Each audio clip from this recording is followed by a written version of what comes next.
Hi, this is Professor Evans. This video is for EET 1214C, and in this video I'm going to go over Lab 5, which is multipath voltage and current measurements. In this video we're going to build a series parallel circuit and then take the voltage and current measurement for some of the resistors in this circuit. So to begin, I'm going to follow the circuit that is provided in your lab manual, and we can see from the manual that the 680 ohm resistor is R1.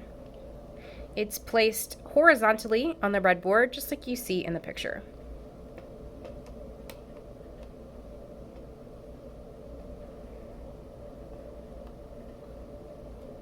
Next, I can see that there's a node where R2 and R3 are connected. A node on the breadboard just means that they all have to share, once again, the same row or the same connection point. So when I add R2 and R3, I'm going to make sure that one leg of each of those resistors is in the same row as this leg of R1. So R2 is supposed to be our 4.7 kilo ohm resistor, and I'm going to add that, making sure that my top leg of R2 is in the same row. Then I'm going to connect R2 to ground on the other end.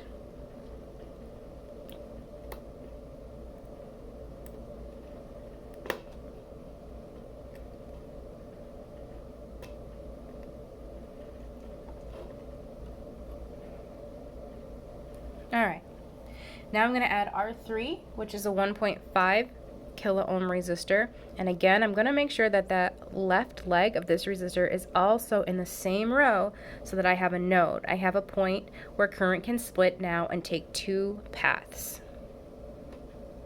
So we have R1, R2, R3, my node that they share, all the same row. So current's going to flow through R1 and then it's going to split and take two paths. Lastly, we have R4. We can see that the current that flows through R3 must also flow through R4. So that means that R4 also has to share a node with the other end of R3. So R4 is also going to share a row right here, so that all the current that goes through R3 can also go through R4. Then I'm going to connect my resistor to ground as well. Now that I have my resistor set up, I can add my voltage supply. So I'm going to get two alligator clips and connect to my triple power supply.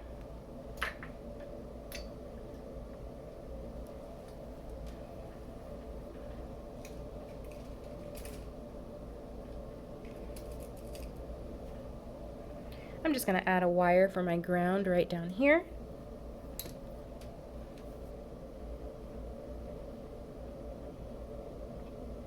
And you can either clip your red probe directly onto R1, or you can add a wire in the same row.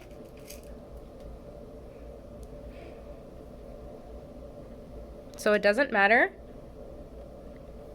if you clip it right onto R1, it will still work. You can clip the black alligator clip right on to the bottom of either one of these because this is all connected.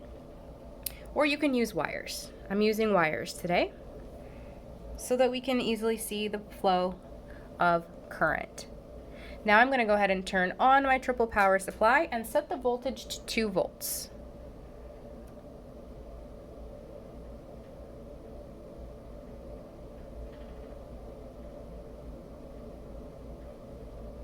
Now that my voltage is set to 2 volts, I'm going to hit the output button to make sure that current is actually flowing through my circuit, and now my circuit is set up and ready for measurements. I'm going to start by measuring the current for I1, I2, and I3. So I'm going to add my alligator clips to my DMM, turn that on. And let's review how we have to break the circuit to measure current. Break the circuit to measure current. So I'm going to start with R1. R1 is right here. I want the current going through R1. So I'm going to break the circuit right there. I'm going to put a wire in the same exact spot that I pulled R1 out of. And now I have an easy way to see where these two clips are supposed to go. These two open connection points is where these two clips are supposed to go. Remember, the red goes where current would go in, and the black goes where current would come out. So now current is leaving the triple power supply, going in this white wire, out through the orange, into the DMM, out of the DMM, through this black, and into R1. Now we have the DMM in series with R1. I'm going to set it to measure milliamps, and I'll get my current reading, 1.03 milliamps. So after I record that, I'm going to put the circuit back the way it was by removing my jumper wire, putting the first resistor back into the exact same hole I took it out of, and moving on to resistor 2. To measure the current for resistor 2, I'm going to break it here by pulling this resistor out, just like that. And I'm going to put a wire in the exact same hole that it came out of. You have to make sure that that wire is in the same row where your node is. Now I can add my DMM. So I'm going to put the red wire here, the black here, and I have my current measurement. Remember again to increase the range if needed so that you have at least 2 decimal points. Once I have my current for R2, I'll take out my jumper wire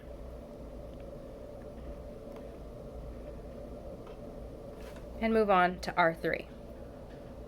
So to measure the current for R3, I'm going to break it. I could break it here on this side or on this side. It doesn't matter as long as I'm getting the current that's going through R3. And in this case, the current going through R3 is also the current for R4 because these are in series.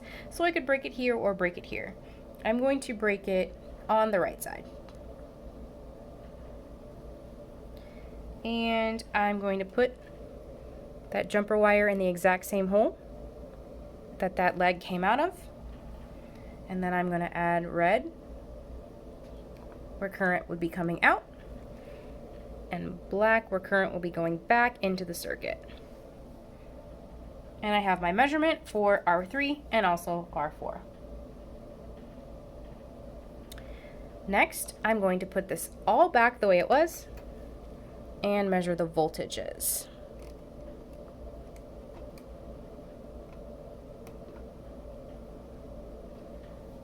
So I put my circuit back the way it was. I'm now going to set up the DMM to measure voltage by moving this over here and changing the measurement to V for volts. And I can simply hold the alligator clips on either side. Let's increase the range to get a voltage for R1. I can get a voltage for R2, a voltage for R3, and a voltage for R4. Keep in mind that if you measure a voltage and it comes out to be negative, it just means that your red and your black clips do not match up with the polarity of that voltage drop, or you have them backwards. Current is going to flow top down in this case because of how the circuit is set up. Current is going to flow through R1 from left to right. Current is going to flow through R2 top down. Current is going to flow through R3 left to right. Current is going to flow through R4 top down. So you want to make sure that your red and your black probes match the direction of current. Red where current enters, black where current would exit. So if you get a negative value, just flip them around. That's how we measure voltage. And lastly, to measure the total resistance of this circuit, we are going to turn off the triple power supply and remove it from our circuit completely. Then we're going to put the DMM in its place.